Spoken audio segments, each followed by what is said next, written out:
트럼프 후보와 해리스 후보가 토론회를 두고 신경전을 벌이고 있습니다.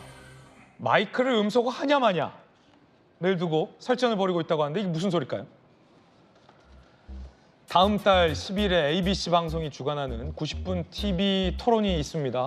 해리스 측은 토론 내내 마이크를 켜놓자, 트럼프는 상대의 발언 때는 마이크를 꺼놓자 라는 마이크 음소거 여부에 사파 싸움이 펼쳐지고 있다라고 합니다.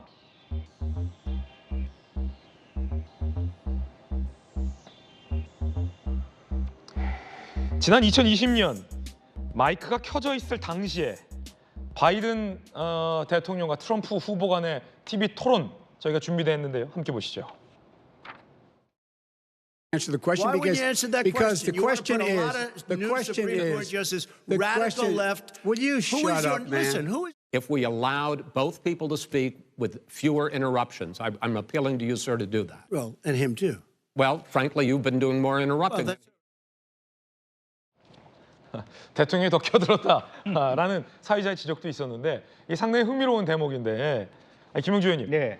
잘 켜들었던 트럼프 후보가 이번에는 상대 발언 때 마이크 끄자, 해리스는 아예 다 켜놓자 이러고 있어요. 예, 실제로 6월 27일 날 바이든 트럼프 대통령 토론은 CNN에서 했을 때는 마이크를 껐습니다. 네. 끄고 했습니다. 이제 그런데 실제적으로 보면 이제 그 이유는 해리스 후보가 마이크를 켜자라고 얘기한 것은 지금 경제 트럼프 대통령의 발언이 매우 거칠지 않습니까? 이제 그런 부분에 대해서 어떤 그 트럼프 대통령의 발언의 어떤 실수 또 여러 가지 어떤 그 거친 표현 뭐 이런 것들이 실제적으로 마이너스 효과가 있을 것이다라고 얘기해서 내내 켜자라고 얘기하는 부분이고요.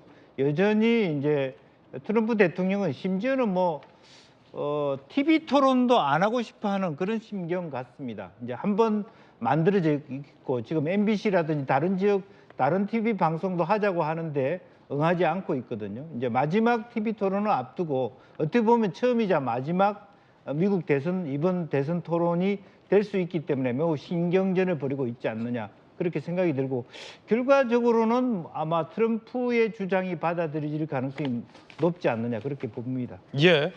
자, 그런가 하면 트럼프 후보가 SNS에 이런 얘기를 올렸다고 합니다. 함께 보시죠.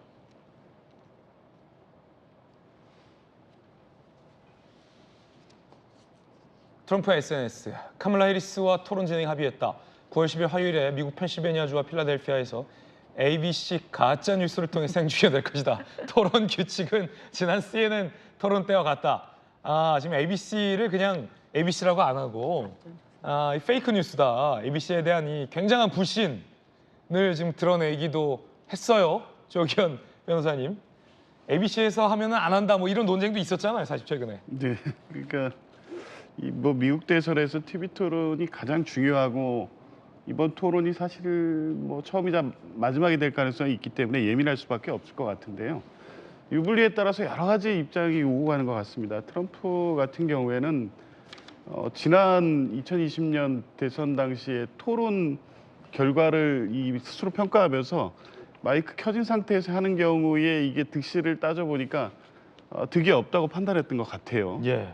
그리고 최근에 워낙 막말 논란이 더 부각되고 있고 트럼프 일기 때는 여러 가지 정책적 이슈에 대해서 그나마 확고한 지지층이 있었기 때문에 전체 여론조사에서 지고도 경합주에서 이겨서 대통령이 될 수 있었지만 지금은 해리스 후보가 민주당 후보로 결정된 이후에 컨벤션 효과뿐만 아니라 실제 젊은 유권자층에서 안정적 지지를 확보해 가고 있는 상황이기 때문에 그런 측면을 고려하면 이 경합주 중도층을 움직이는 데 있어서는 막말이 가장 마이너스 요인이라고 판단할 수밖에 없을 것 같아요.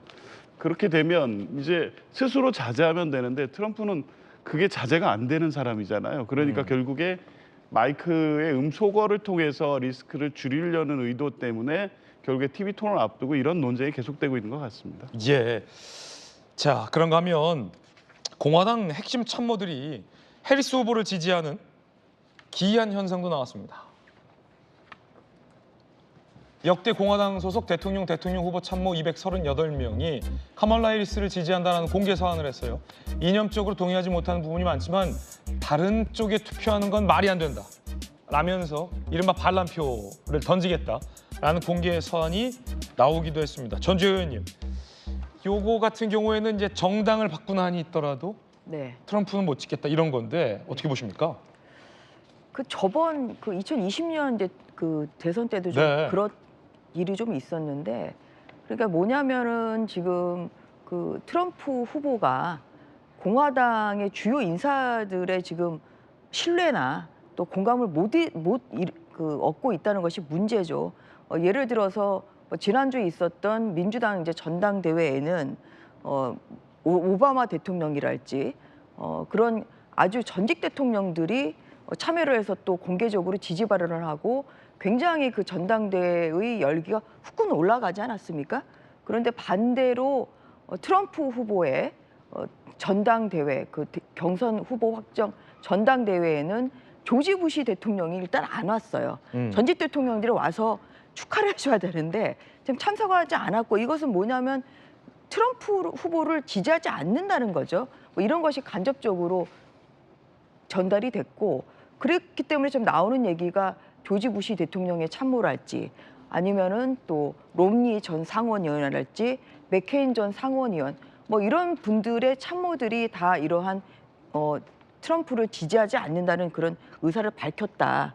근데 이러한 이야기가 나오고 있고, 그래서 트럼프 좀 후보 같은 경우는 이번 대선을 이기기 위해서는 민주당과의 상대적인 지지 우세를 유지하는 것도 중요하겠습니다만 무엇보다도 당내 지지를 우선적으로 취득하는 것이 가장 좀 급선무인데, 워낙 또 정치 이단아이고 또 말도 막 하는 그런 것이다 보니까 그러다 보니까 이 공화당의 전통적인 지지층으로부터도 지금 지지를 못 받는, 사실 이것이 이번 대선에서 좀 크게 작용하지 않을까 저는 그렇게 생각하고 있습니다. 예.